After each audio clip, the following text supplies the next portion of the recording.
All right, good morning, everybody. So we're in the book of Genesis and other places. We want to go and look at the life of Abraham a little bit. Well, that's taken a big chunk of the book of Genesis, but we're talking about a particular incident in the life of Abraham. Not only him, but I'm sure it involves Sarah, although she's not mentioned in the text. Sarah, his wife. And their son Isaac, of course. And this is Genesis chapter 22. You know, find your place there, drift over to Genesis 22, and we'll pull in some other passages along the way. So we've entitled this The Test. Last week it was The Storm. We could have easily entitled this The Storm too, but this is a test. I want to see how God tests us, what God tests. You know, He tests our faith. How does He test us? In part, though we may not have the circumstances, or maybe we do have the circumstances in some sense, like Abraham and Isaac in this particular case. But we want to just see how is it that God tests us, and why does He test us, and all things that maybe go along with what we could title under test. And then I'm just going to take one phrase from this, really, and expand it out a little bit. But let's read 22. We'll see how far we get in here. Genesis chapter 22, beginning at verse 1. After these things, God tested Abraham. Sometimes, you know, when you're reading in the Bible and you come across something like therefore or after these things, you don't pay a whole lot of attention. But that's kind of an indication right there that you should look back into the context just prior to this. And we will in a moment, but this was Abraham's exchange with Abimelech. You know, it was a fuss over about a well, and then they came to an agreement or a covenant of Abimelech and Abraham and so on. So there's something that happens just prior to what we're reading that's going to influence this particular test that God gives to Abraham. Why this test and in this particular way.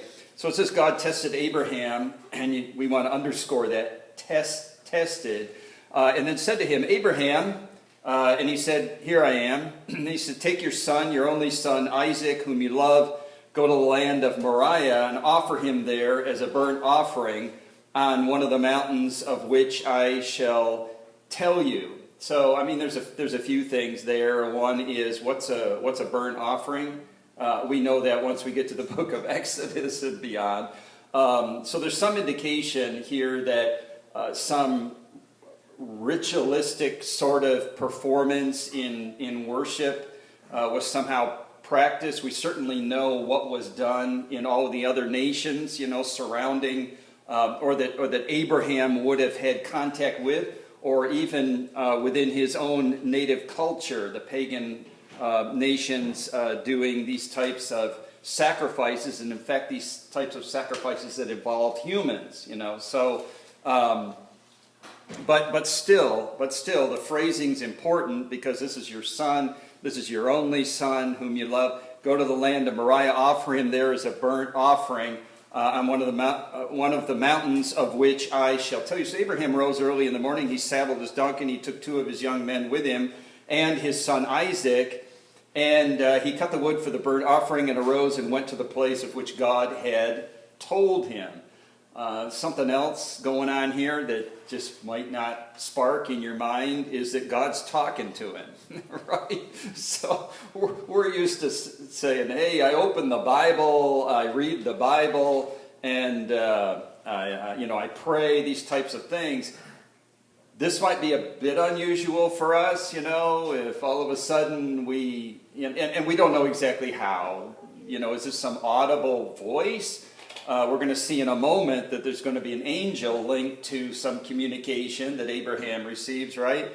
But still, you know, living in our present day, living in our culture, we want to take notice of some of these things if we're going to identify with Abraham somehow in this passage. On the 3rd day, it says Abraham lifted up his eyes, as verse 4, and he saw the place from afar. You know, God identified it to him.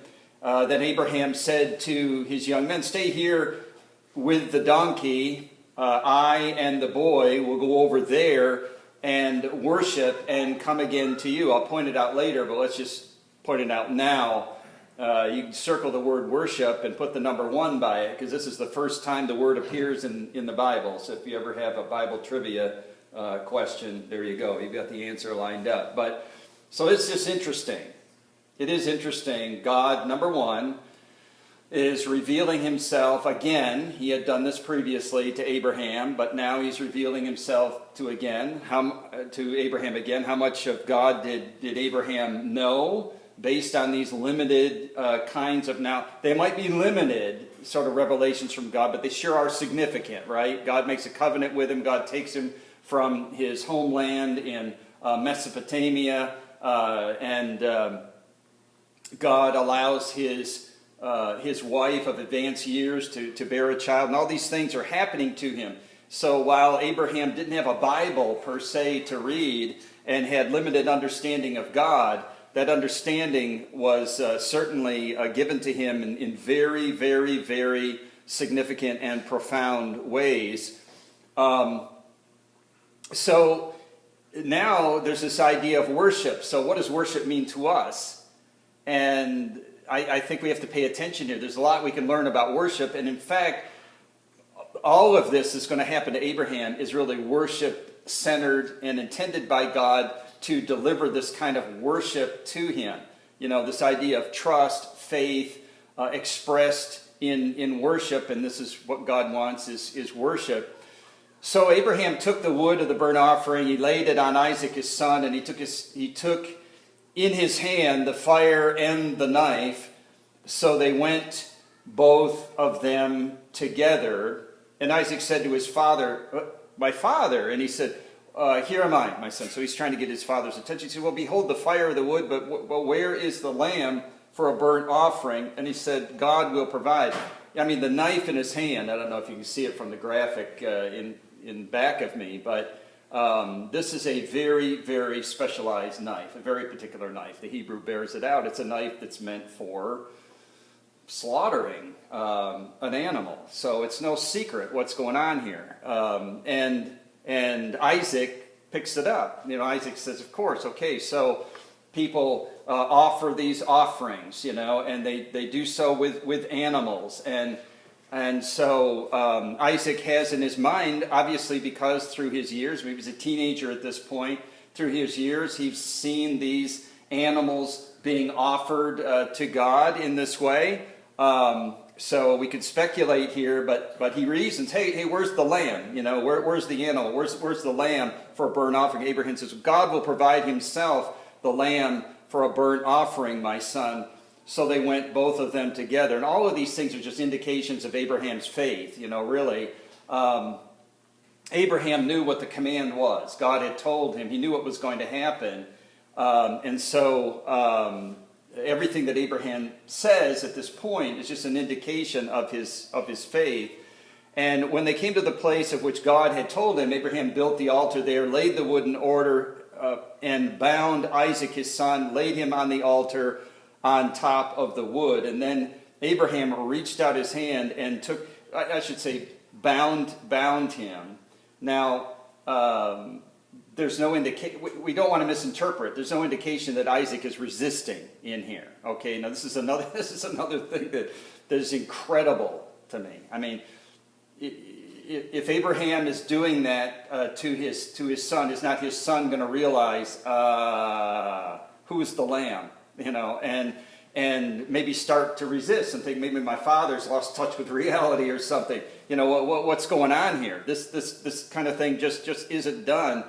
So while we talk about the faith of Abraham, we could also talk about the faith of Isaac as well in this particular situation. No signs of struggle, no signs of questioning his father, just as there's no sign of Abraham questioning God. So the angel of the Lord, now at this time when he's going to take the knife, and without being extremely graphic here, take the knife, and the text is correct where it says it's going to slaughter his son. This is the intention of Abraham to fulfill the very desire of God. Then Abraham reached out his hand and took the knife to slaughter his son, but the angel of the Lord called to him from heaven and said, Abraham, Abraham. And he said, here am I. You see this here am I kind of, it's like yes sir, or this intention just to submit to what is being told you. This willingness to comply no matter what the circumstances. So do not lay your hand on the boy or do anything to him, for now I know that you fear God. And here's another sort of hint to worship here as the intention of this whole thing. What's the purpose of faith? Faith is to put worship on display. And he says, now I know that you fear God, seeing that you have not withheld your son, your only son, from me. I just want to take that particular phrase, for now I know that you fear God, and how an all-knowing God, would admit to now somehow learning something that he didn't know before. I'm not trying to do philosophical circles on this. I just want to say it means a little bit more than that, and to point that out.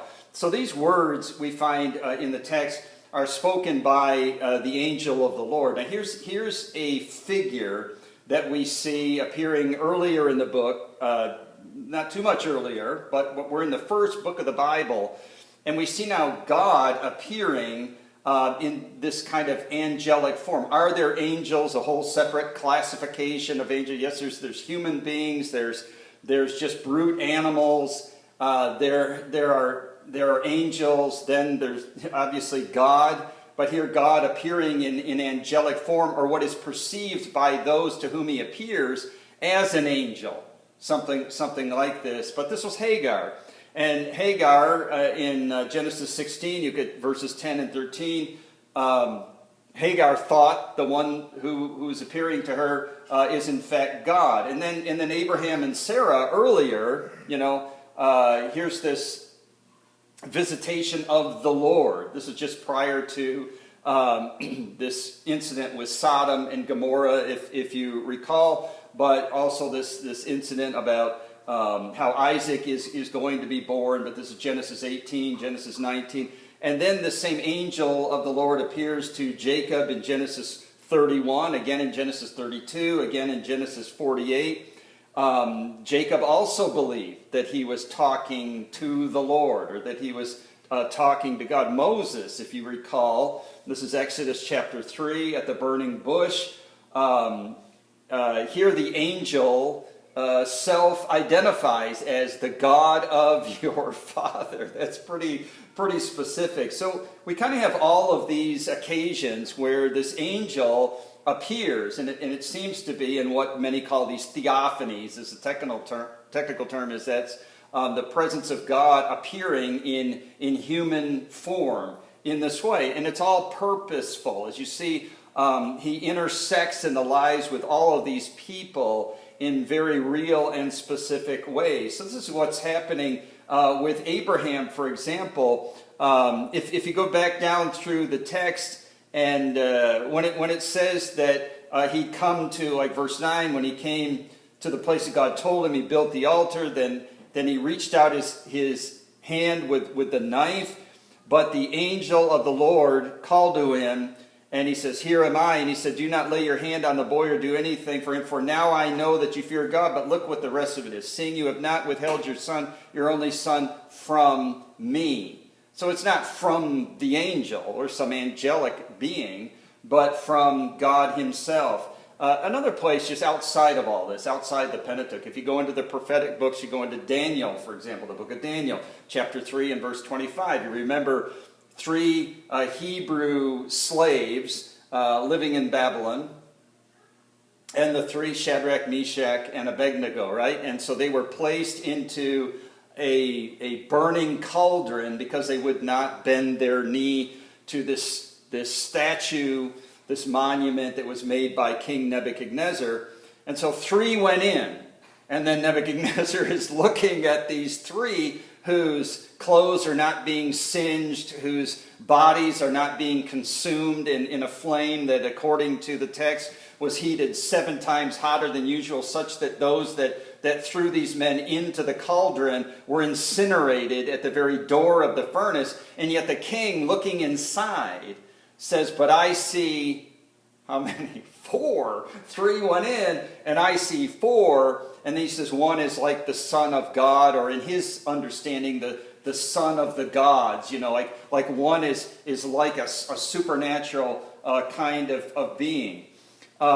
So much for that. You have God revealing himself in a very particular way to Abraham in this test. So God may not appear to us in some visible form like that, but God can use unique ways to communicate to us at different times of our life. And in this particular case, we're just going to notice the word test. Look at chapter 22 and verse 1. After these things, God tested Abraham. So we should pay attention to that. After all these events are pretty outrageous to us, especially in our culture. And we think, here we have this word test. This is in a particular form of the Hebrew language, which means, it could be something very intensive, which obviously it is. It could be something in which God wants to induce something by this test, or cause something to happen, or God has a particular result in mind. So all these things, really. But if we take this same word as it appears in the same kind of construction here, and so, well, where else does it appear in the Old Testament, so we could get some kind of an idea out of this particular context and in other contexts, what it might mean, So if God's testing you, or he's testing me, or he's testing Abraham, how did he test others? And, what went into that, and what's the nature of the test? What is God trying to do? So if we were to go to, and we won't, but if we were to go to Exodus 15:25, here are the Israelites. They're just coming out of that Nile basin, Goshen. They're just coming out of that. They're making their way barely across the Red Sea, and now into this wilderness area. And you remember they weren't very far along the way, but they were saying, hey, we need water. This is kind of basic, but we need water. If you got 1.5 million to 2 million people, that's a lot of liters or a lot of gallons of water. So where are they going to get it from? And this is the wilderness of Shur, and there are little pools, little places here and there, but they're few and far between. But here was one. And it was a place that they called Mara, if you remember, Mara meaning bitter in Hebrew, because the water, you couldn't drink it. It was just horrible. I mean, you think of some putrid, stagnant pond, just covered with algae and all this things. I'm not going to drink from that. And that was the nation of Israel. As thirsty as we are, we can't drink that. And remember that God showed Moses this branch, and Moses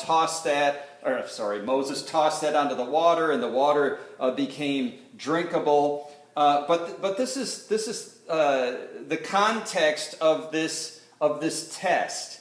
That sort of like the God who brought the Pharaoh, the king of the most militarily powerful nation on earth, to his knees, such that he would do the unthinkable and then let you go. It's certainly not the God that's going to fail you out here in the wilderness, but they needed to be convinced of that, right? So this was still a bit of a test.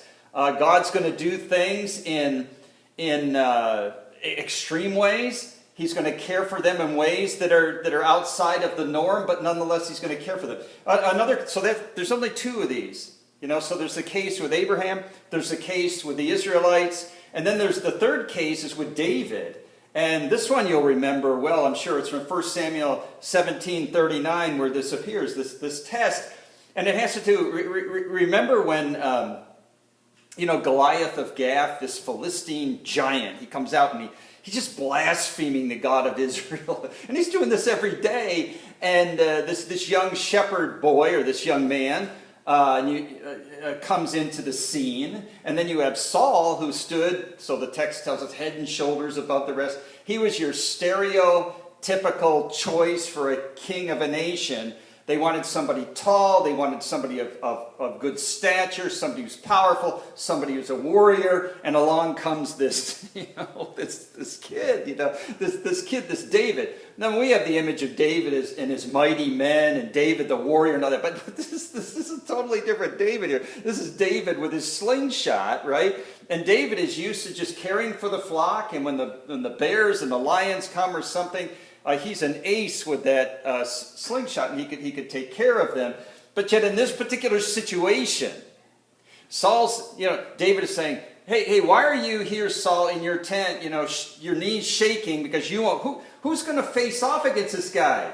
Of course, here's a guy arguably, 8, 9 feet tall, and he's got this massive spear with him and shield and all these things, a warrior of warriors. And Saul was probably thinking, you're asking me why I don't go out against that guy? I don't stand a chance. And David's ready to fight him. David says, come on, somebody's got to be stand up here. Somebody's got to go out there and can't just let this guy blaspheme our God. And so what does Saul do? Saul says, well, here you go. Here you go, son. If you really want to do this thing, here's my shield, here's my sword. And this stuff just didn't fit David, right? It just didn't fit him. It was all too big for him. And so it says here, with regard to the test, that David said, no, I can't. He put the stuff on, but he says, I can't use this. And speaking of the sword, he says, this sword is untested. And that's where the word appears. It's untested. What does that mean? That the metal might be faulty, that the craftsmanship wasn't very, very good. And so what David was saying is, I haven't had an opportunity to practice with this sword. I haven't had an opportunity to use it. I haven't had the opportunity to develop any skill with this sword. I have no confidence whatsoever in this sword that I can go out and battle. However, I have used this sling a lot and have used it quite well. And you see where it's going there with the test. It wasn't that God was testing David, but we're saying, what does that idea of test mean in that particular context with David? Is that it needs to be, this sword needs to be proven, it needs to be tried, I need to make a whole bunch of attempts with it. If you will, I have to practice with it to become proficient. So you have to carry that over again into Abraham and what God is doing in the life of Abraham and what he's trying to teach us, that faith in God has to be tested. Not to see if your faith is genuine, right? So there's some other places in Scripture maybe we could go and look at that. To say like, well, I want to purify my faith of doubt and anxiety and things like that. I want to strengthen my faith. But in this particular, the confines of this particular case, we'd say there's one principle about faith that we'll pull out in other places, and that is that it is to be used. Faith is to be used. It's quite a simple principle, Just like that sword in the hand of David. Faith is to be used, and it is to be practiced, right? So it's something that you continue to do, like an exercise regimen. You just continue to do it. You continue to do it. You continue to do it. That's the intention of faith. Now, we should just hit a pause button here and say, is that description different from what sometimes we think faith is? See, we could say, no, faith means I believe something. I believe something. And we make it all factual and in the head, when in fact, faith is something that is really displayed, but more so, it's almost something tangible. It's something that I actually use. So whatever my circumstances are, and we see the specifics of Abraham's circumstances, pretty specific. But whatever our circumstances are, we are supposed to use faith to engage those circumstances. Faith. So faith doesn't just mean belief in anything, but faith is that which is linked to God. So we bring God, by faith we bring God into this situation. So we have to kind of develop this a little bit further. We can see with the Israelites that, they needed to be convinced by God, specifically in his ability to care for them. And then we can see with David David needed to be convinced that that sword wasn't, because what was David's goal? It wasn't that David believed or didn't believe in God. It had nothing to do with that. David, in fact, was quite zealous for God. But he says, what I need to know is, because I'm going to defeat that Philistine. And I'm going after that guy, and I'm not going after him to lose. So I'm going after him. My only question is this sword of Saul's going to be the way I'm going to win this? I don't think so. And he throws it aside, for his sling. Really. There's a whole nother study there in David. But David needed that convincing that Saul's sword, so we get the idea that a test, sort of results in convincing or something. But Abraham doesn't seem, we really don't get what's the purpose for this. This doesn't make sense to us, when we're reading it. What is the purpose for this test? Because we get no hint that Abraham was indicating faulty faith in God. Like somehow, well, Abraham, you're getting a little wishy-washy there with your faith. I don't think you're trusting me like you should. So I'm going to test you to show you just how weak your faith is and show you how much you need me. And we really don't see that happening in the passage. So it just keep bumping along and take a look back at these words. Now I know that you fear God. Now I know. And we might think, well, is this a claim to knowledge? Like a knowledge claim that God is making, or the angel is making, but in this case God is making. And how do we understand that? In terms of who God is, and God that knows everything. So how do we understand that?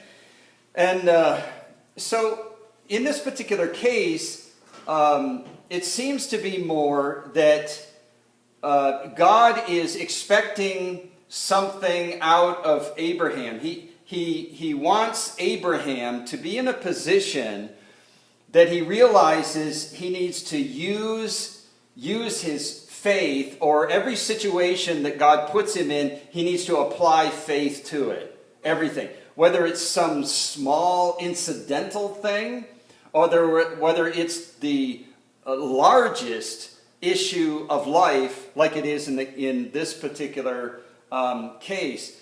So we probably need to look at the New Testament, like the book of Hebrews, to say, well, what was going on? And this isn't often that we can do this, by the way, right? So we might think, I wonder what was going on in Abraham's mind, when all this was happening. Penny for his thoughts. I would love to know what's going on in his mind, because that could really help us understand what God knew about Abraham.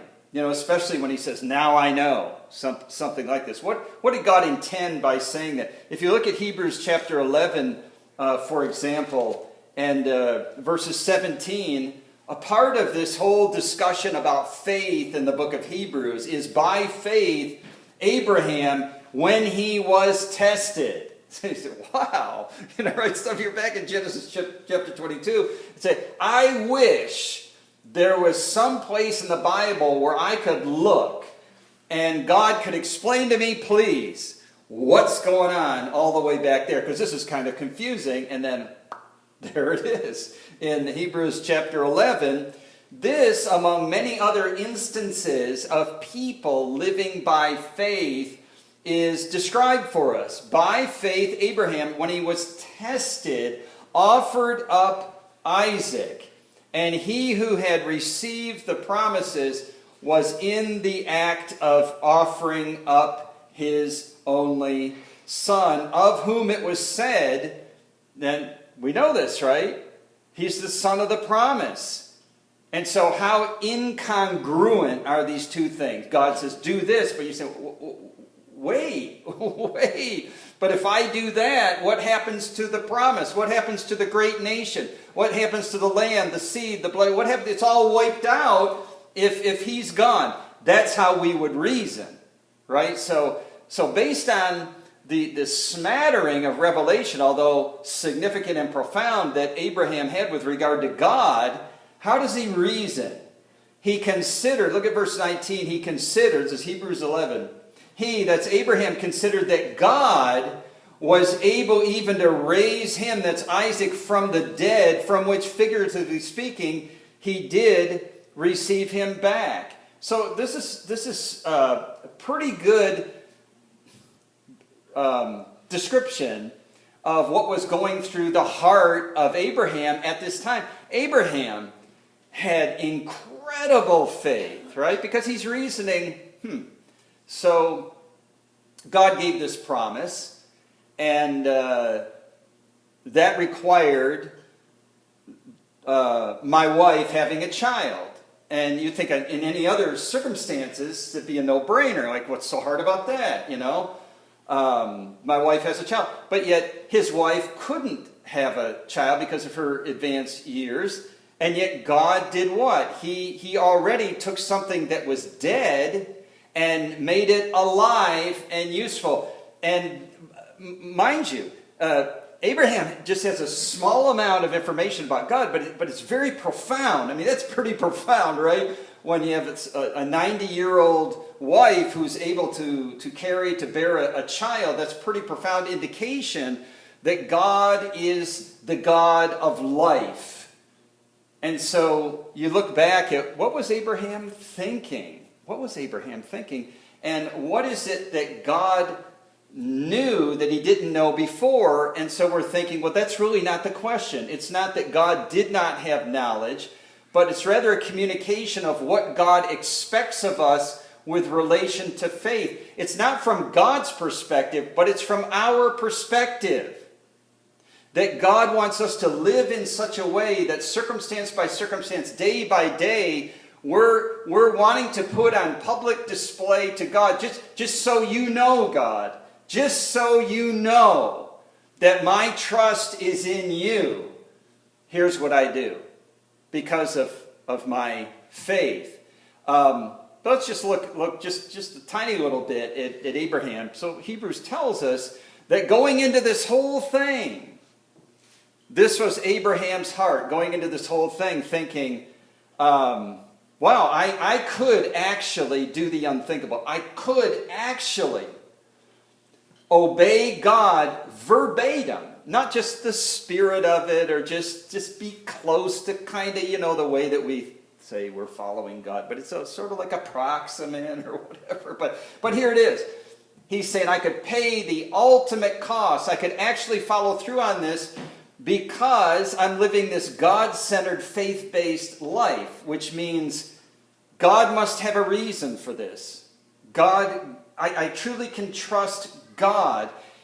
But notice his thinking, going back to this chapter 21 in the latter part of this. Right? So he's having this big deal with Abimelech, and saying, look, my flocks are here. I'm going to need that well, and you can't be stopping up wells and stuff. We got to come to some kind of agreement, right? So Abimelech's an important guy. Abimelech's out there with his stuff. He's got his interests. Abraham's got his interests, and Abraham said, look, let's come to a settlement. Let's come to a contract here in a covenant. He seals this with these 7 ewe lambs, and this place is called Beersheba in Hebrew. It's Beersheba, which means the well of sevens. He gives these 7 token sheep to go along with it, just to say, let's keep that this is an actual covenant here, a promise made between us. Okay, all well and good. It's all just pretty standard that happened in the ancient Near East.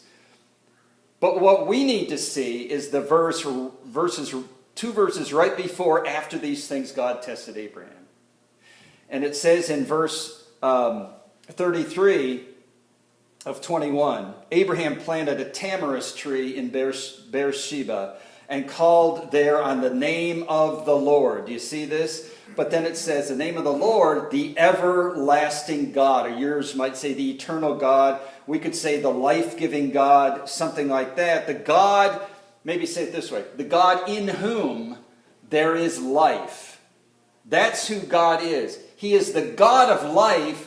So if God should ask me to take the life of my son, and that son also is necessary to be alive for the promise of the covenant to be fulfilled. In other words, it's not just me having a son, but my son's going to have children, and his son's going to have children. So if we stop the whole process now, the covenant is over.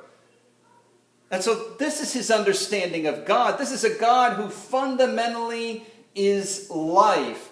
I mean, fully 100% of every circumstance can just be given over to him. He's the arbiter of life and death, and he is the one who is in control of such things.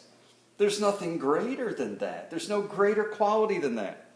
So then it says Abraham sojourned many days in the land of the Philistines. But this is what was to be put on display. Let me take one other place, because we need a little bit more New Testament commentary. So not only do we have one passage in the New Testament in Hebrews where Abraham is listed along with a whole host of other people who lived by faith, but there's also one other place in James chapter 2, and beginning at verse 18. And remember this whole exchange about somebody who comes along and says, well, you have faith, I have works, as though these are two things to be disconnected somehow in the Christian life. And James says in James chapter 2 and verse 18, and this is going to bring Abraham into this. But someone will say, you have faith and I have works. Show me your faith apart from your works, and I will show you my faith by my works. In other words, he's saying, I challenge you. You say you have faith, so prove it to me without any works whatsoever. That's like asking somebody to prove something without evidence, and I can't do that. And the whole point of James is try to say that faith in and of itself is meaningless if it doesn't produce something. If it isn't used, if it doesn't operate in your life. And you see in the case of Abraham, that was operating in his life. It wasn't just some new belief system that Abraham had.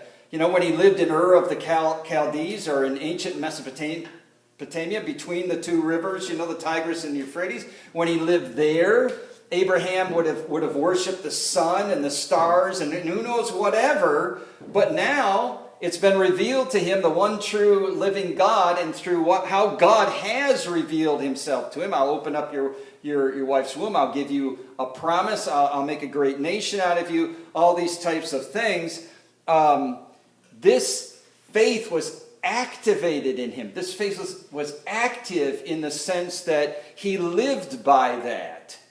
Not just by his own wisdom or by his own resources and by his own strength, but everything he addressed was a response of faith. And so faith without works isn't faith. That's what James is trying to say. And he says, well, you believe that God is one, you do well, but even the demons believe and shudder.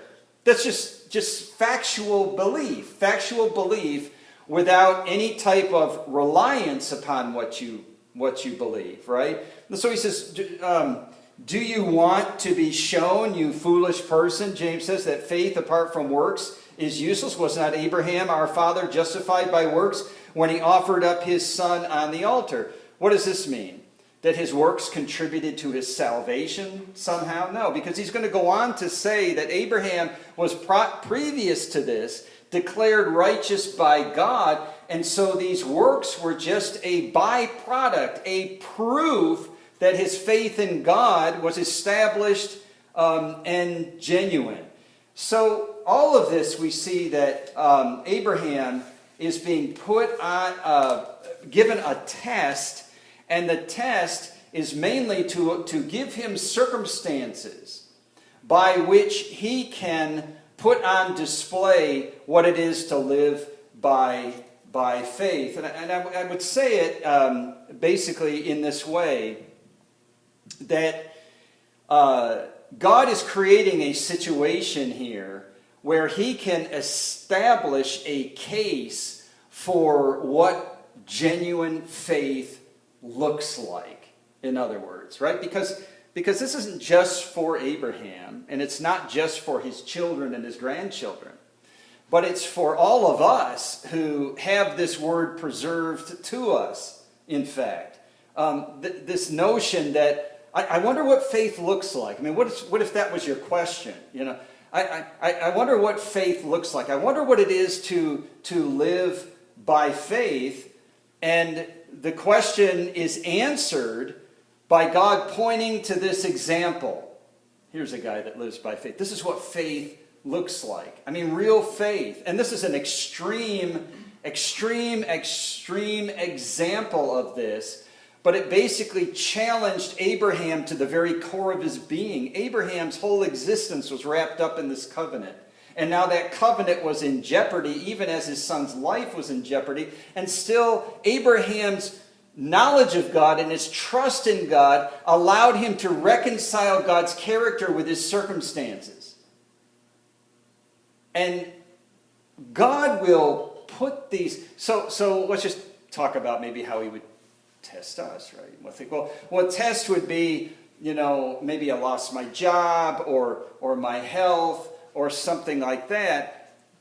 But that in a range of tests is way down here at the bottom, as though those are kind of cataclysmic things in our life. I lost my job. I lost my health. And so many things like that, right?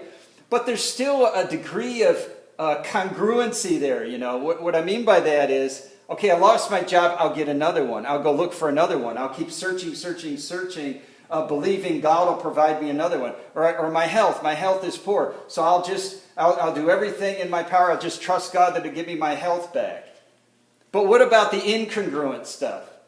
What about when God throws stuff in our path like He did Abraham that seem to abolish every single promise that God has ever made to us, that seem to contradict the printed page on Scripture?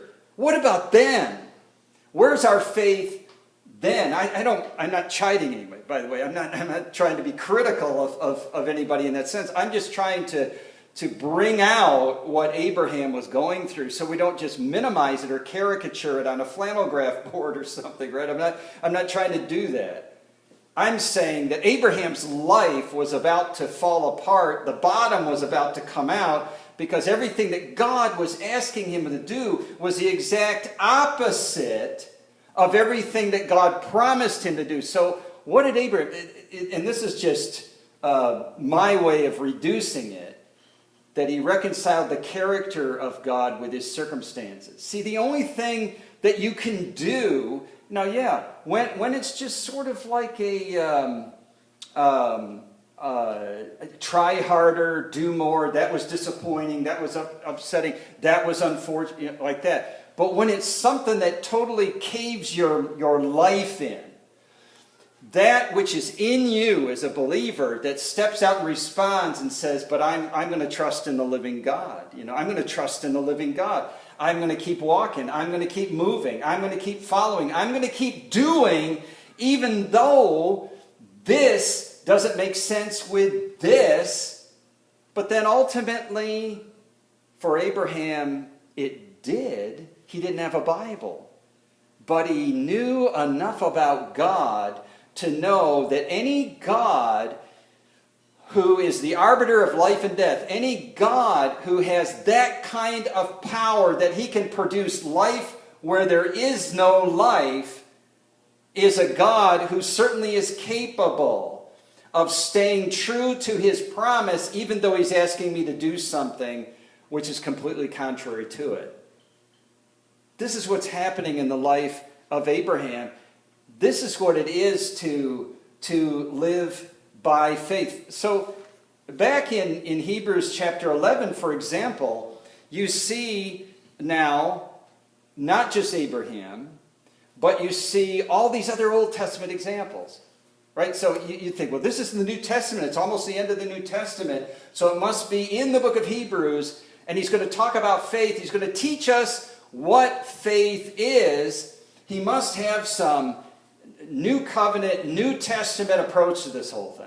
And what do we find the writer of Hebrews doing? He's going back to a succession of Old Testament examples and said, This is what God requires. This is what God requires. This is what God gives. He imparts to us.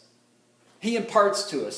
So we'll stay away from require because it's sort of like legal, And let's just say this is what God imparts. He imparts to us the ability to know Him, to trust Him, to follow Him. And how do we do that? By faith. So look at Hebrews 11, and you're going to see repeated again. By faith Abel, by faith Enoch, by faith Noah, by faith Abraham, by faith Sarah, by faith Jacob, and so on. By faith Moses, again and again and again. And look at the context. You go back to the Old Testament. You read the context of that situation. Moses was a guy like we are. Sarah was a person like we are. All these types of things. Yet they were placed in circumstances that seemed to contradict everything that God had promised. Yet in that, what was their response? By faith, by faith, by faith. That expression, by faith, if we could make an analogy out of that, it would be like you have a toolbox or a tool bag or a tool bucket, whatever that is. And you've taken it to go on the job because you need those tools to do this job. Reaching in and taking that tool and doing that job is how we are supposed to, in the spiritual realm, approach the circumstances of life. So we have very physical, real circumstances going on. And so it almost seems absurd to say that the way we're going to handle those circumstances is by faith. Hey, how are you going to do that? How are you going to survive that? How are you going to tackle that one? By faith.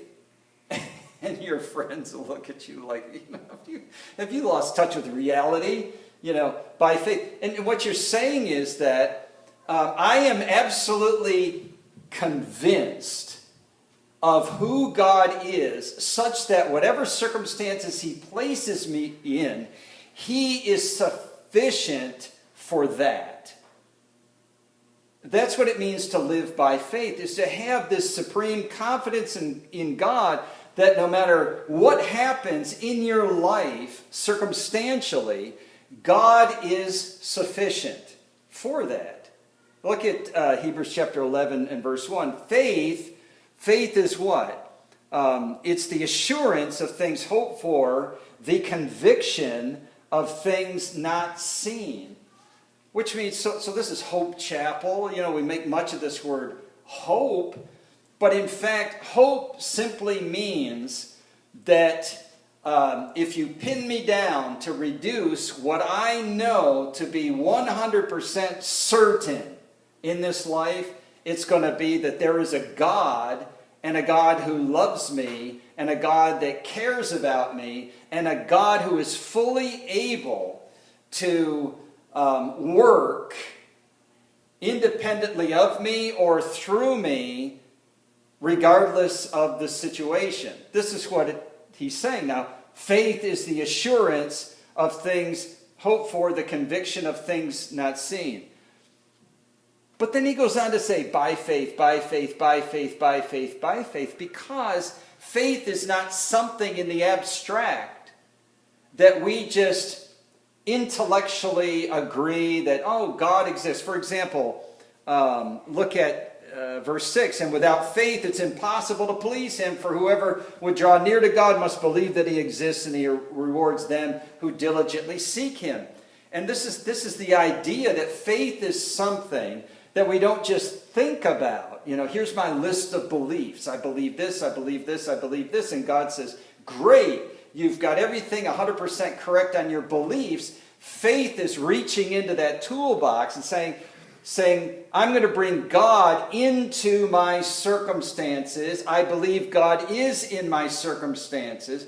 God is all that I need because He's going to give me the wisdom. He's going to give me the resources. He's going to give me the stamina, the ability, the competency, the wisdom, anything. All those things are going to come from God. Now, could that be different from other ways that we might handle life and handle things? Sure, I might say, I'm going to bring my own wisdom to bear on this. I'm going to bring my own resources to bear on this. I'm going to bring my own preferences and opinions to bear on this. And so the life of faith is saying, I can't see God. It's this unseen. I can't see. But nonetheless, there is substance to my faith. This is what he means by the assurance of things hoped for. It's substance and evidence. Substance and evidence. So the substance is using that faith, putting it on display. Maybe it's good to think of it this way. What was it about Abraham's faith that made it so powerful? Okay? So all the way back, Genesis chapter 21 at the end, he's planting a tree of all things. This evergreen tree that's going to turn into a grove of these evergreen. And the roots of these tamarisks go down about 100 to 300 feet. They're going nowhere, even in a desert region. So he's saying, I am going to plant this as a monument to my trust in this life-giving God in perpetuity, generation after generation, as long as this grove of trees is there.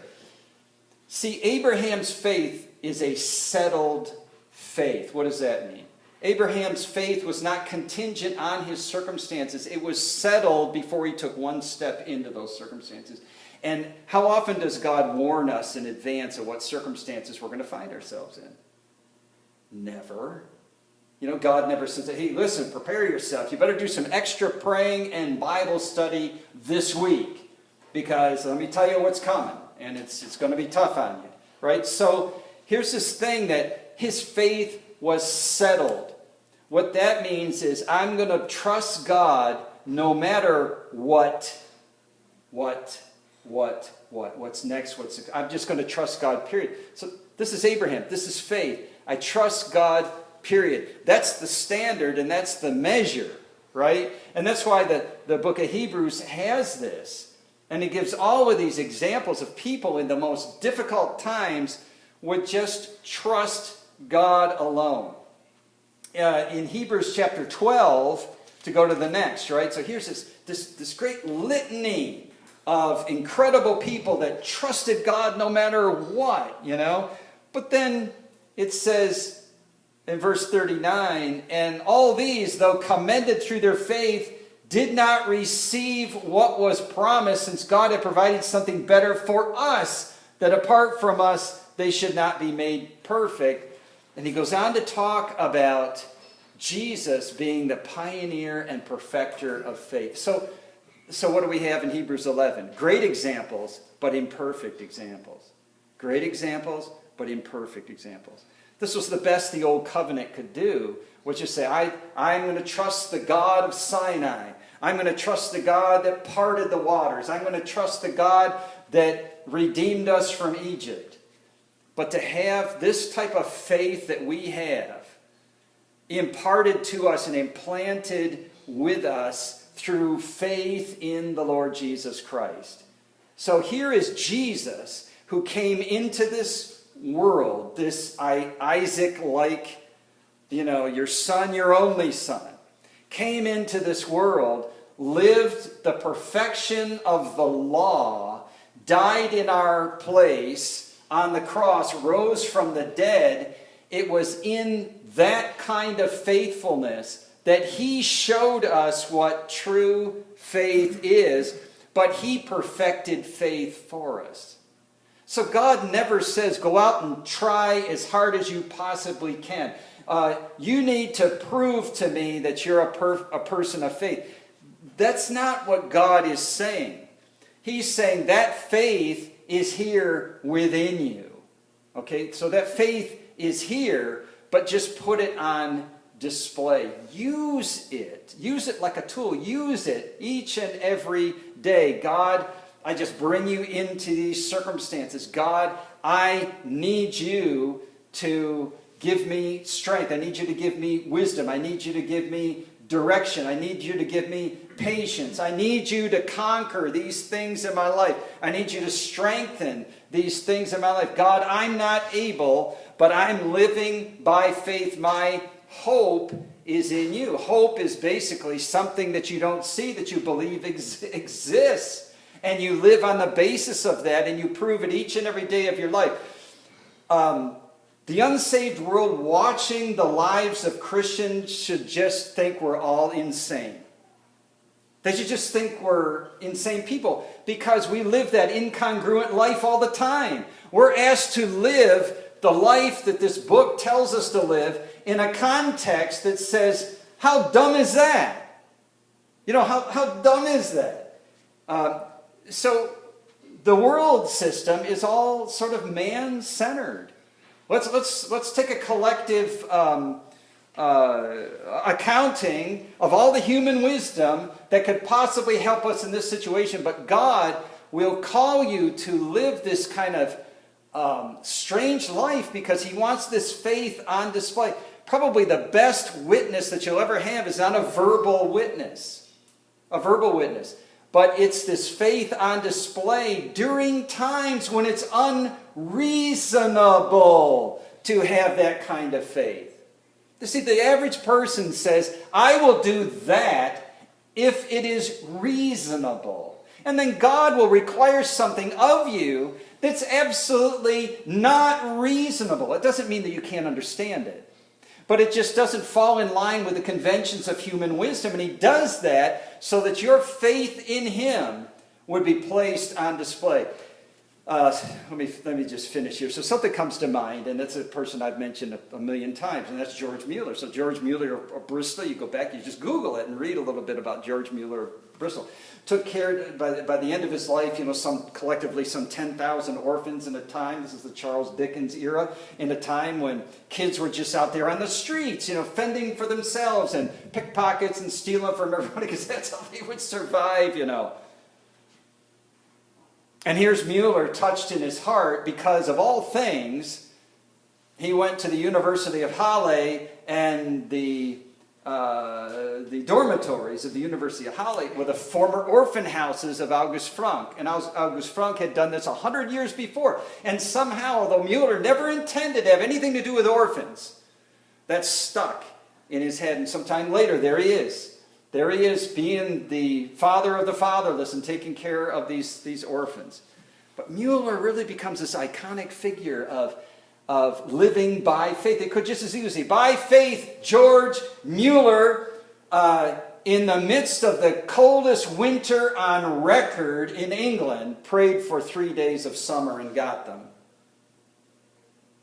Now why? Because in one of the 5 orphan houses, the boiler went out. The kids are going to freeze to death.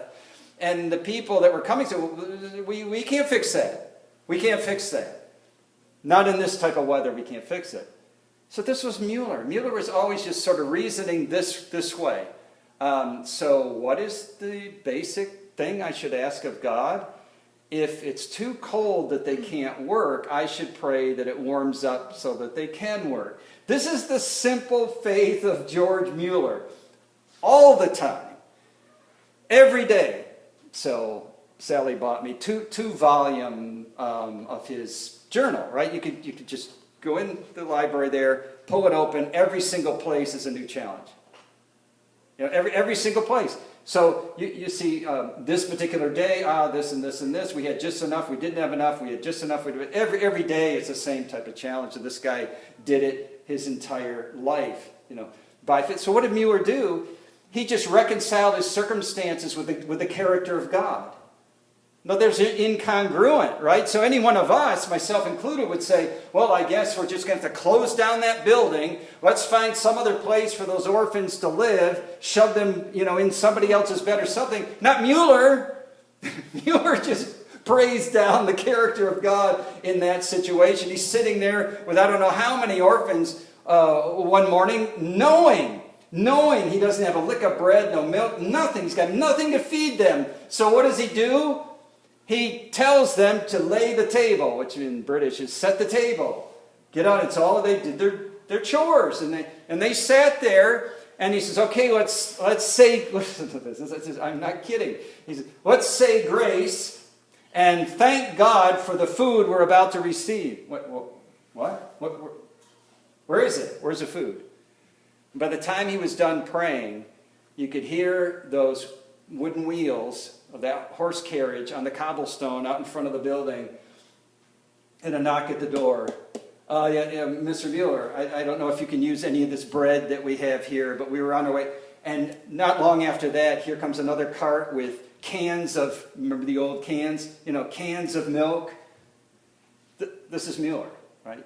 Again and again and again and again and again and again. But this is the idea. This is the purpose of faith. Mueller said it's worth being poor and impoverished if, in this generation, he could convince his generation that God is still a living God, God is still active. And I think he'd say the same thing of us as well. Lord, thank you for the day. Thank you for your word. Thank you for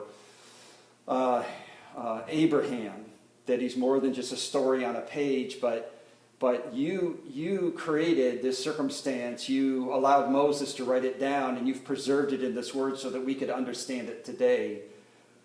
Not to give praise to Abraham, not to look at his life and say, well, wow, he's just so much better than I am.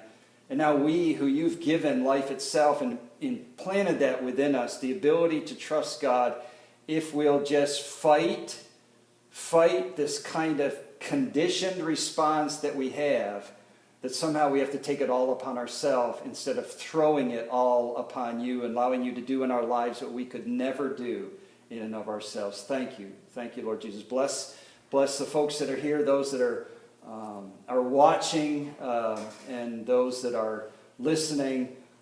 Encourage us to be your people in such a bold and expressive way. And we pray this in Jesus' name.